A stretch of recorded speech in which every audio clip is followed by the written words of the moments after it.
Olá, buenas. Este tema deste foro me agradou profundamente, consonância e ressonância.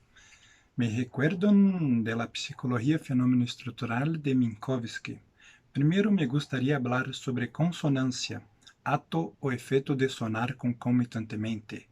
Em uma perspectiva de salud, estamos todo el tiempo en consonância com as pessoas, animales, el ambiente alrededor.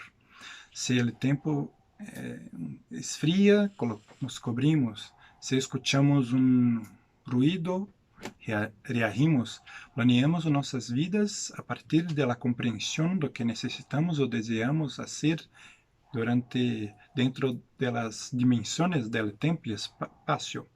Muitas vezes não notamos, pero hacemos adaptações constantes em nossos planos, porque sempre somos confrontados com surpresas do inesperado, sempre surpreendidos. Perdemos o transporte público, necessitamos cambiar transporte,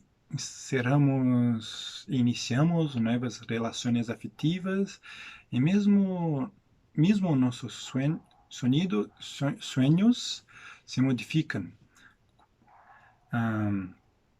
Essa ressonância que todos conhecemos, esse processo de experimentar o mundo, onde necessitamos reagir, adaptar e planear, mesmo agora, enquanto dialogamos, é descrito por Minkowski com o conceito bergsoniano de elan vital, ou podemos traduzir para ímpeto vital.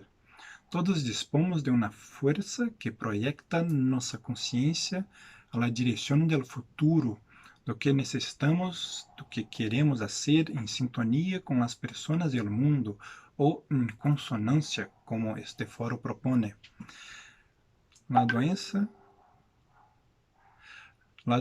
nessa perspectiva, se manifestaria como uma perda do contato afetivo, a sintonia com a realidade no tempo e no espaço.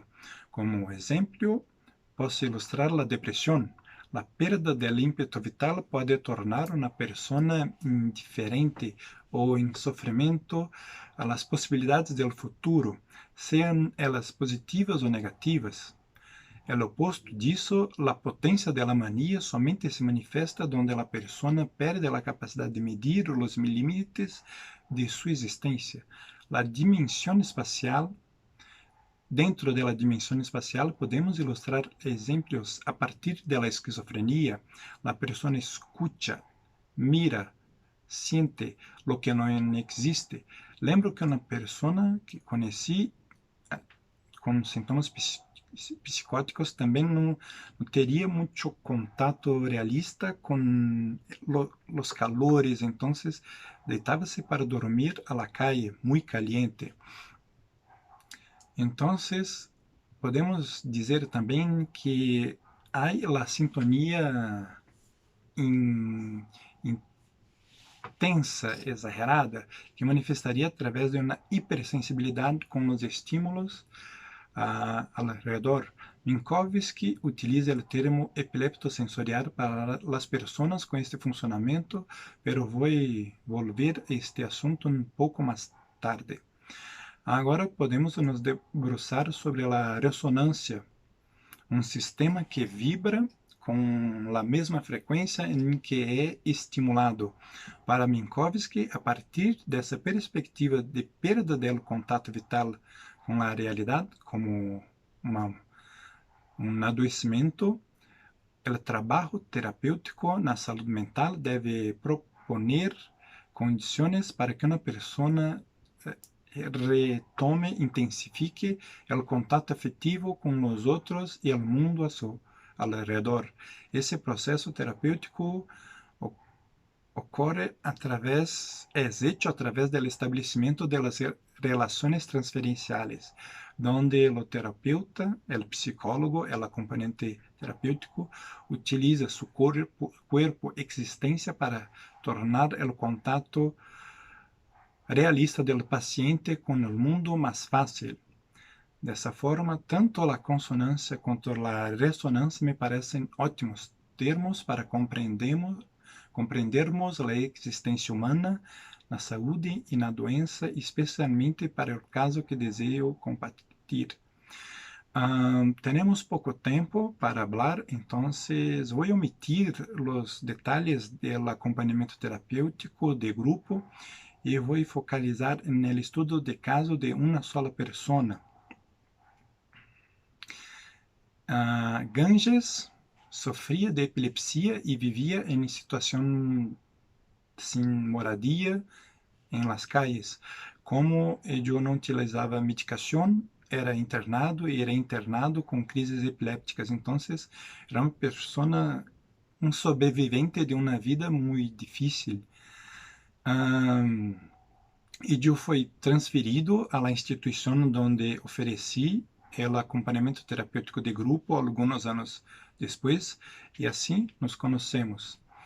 Em nosso primeiro contato, Ganges mostrou-se uma pessoa indiferente, pouca habilidade comunicativa, solamente falava é tudo, somos nós e nada mais. Tinha também um comportamento impositivo e agressivo que poderíamos relacionar com a cultura prisional de muitos de los pacientes que viviam nesta instituição, pero Ganges se mostrava muito duro, tudo era de forma muito violenta. Então, depois de 8 sessões de acompanhamento terapêutico, onde teníamos estabelecido um princípio de relação transferencial, visitamos um museu com todos os pacientes que integraram esta primeira atividade externa a la instituição. Então, durante o percurso, Ganges teve uma crise e necessitei imobilizá-lo. Porque ele me atacou. Senti um alívio porque não quedei nocauteado, pero lo disse, Ganges, necessito imobilizar-te porque não puedes ferir-me, injuriar-me, tampouco los outros. Então, lo imobilizei e ocorreu uma coisa que solamente ocorre com o acompanhamento terapêutico. Estávamos em uma área pública e um brigadista se aproximou para falar com Ganges e permiti, pero quedei próximo para manter a segurança e evitar que Ganges lo atacasse. Pero em coisa de 5 minutos, Ganges se quedou bem. Estava a sacar fotos com o brigadista. Em 5 minutos me mostrou as fotos e queria sacar fotos comigo, a pessoa que lo imobilizaste. Então, foi uma situação muito tensa. Não necessito dizer que este trabalho me mobilizou muito e minha equipe também, porque era uma maioria de mulheres que se quedaram muito ameaçadas. Então, fizemos um mês mais de atividades solamente internas para fortalecer-nos, nos tornar mais confiantes para hacer outra atividade. E depois de 3 dias deste evento, recordei com muita força de como Ganges se portou quando lo imobilizei, porque ele se submeteu a minha persona. Então, vi como que ele havia sofrido muito. Se vamos falar de consonância e ressonância, creio que é o momento de la violência entramos em consonância, porque eu pude compreender como Ganges se sentia ameaçado, a intensidade de seus medos, e eu pude compreender que eu não lo queria ferir-lo, porque lo imobilizei, pero não lo feri como outras pessoas devem ter hecho en ocasiones pasadas. Entonces, podemos decir, creo que la transferencia se estableció en este momento de la agresión, donde yo no lo ferí y él comprendí esto y yo pude comprenderlo también.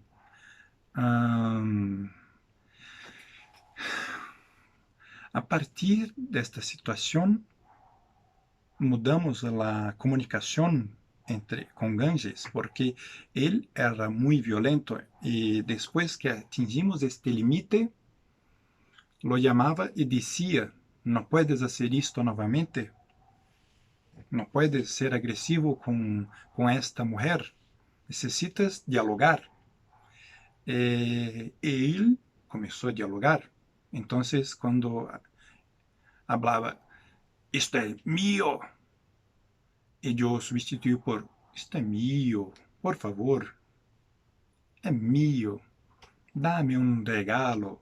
Entonces, él cambió la comunicación y creo que es la persona que más aprovechó, que más se benefició del trabajo del acompañamiento terapêutico de grupo.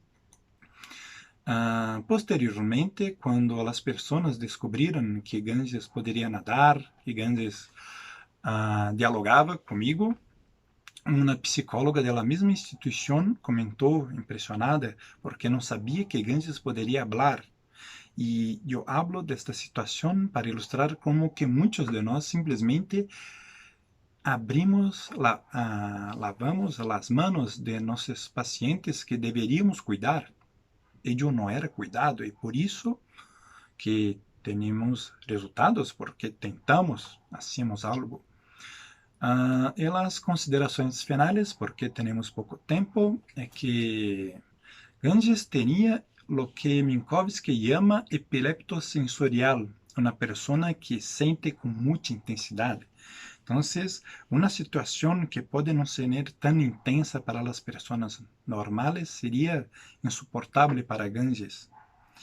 Então, creio que brincando, jugando com ressonar e consonantes, creio que podemos ajudá-lo a ressonar com uma menor intensidade, na mesma frequência que nós, os acompanhantes terapêuticos e outros pacientes, nos quedávamos. Então, quando falávamos mais calmo, mais tranquilo, vamos dialogar, creio que foi a primeira vez que Ganges tive a oportunidade de dialogar. Então, tivemos resultados muito impressionantes. Quanto ao episódio de agressão em si, não indico como, não hablo como uma possibilidade terapêutica para nenhuma pessoa.